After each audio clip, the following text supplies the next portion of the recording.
поверхности в некоторых местах, но вот такого склепа я не видел, честно говоря. Я не все еще исследовал, но пока не видел.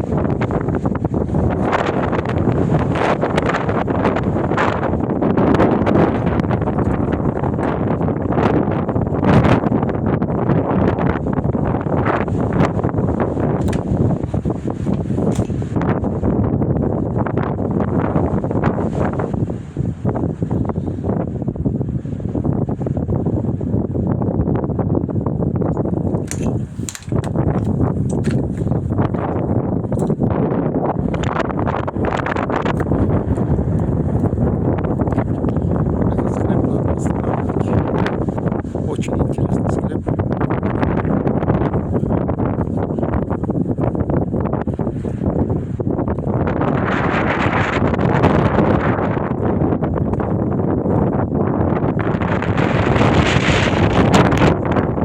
Стена более-менее сохранилась.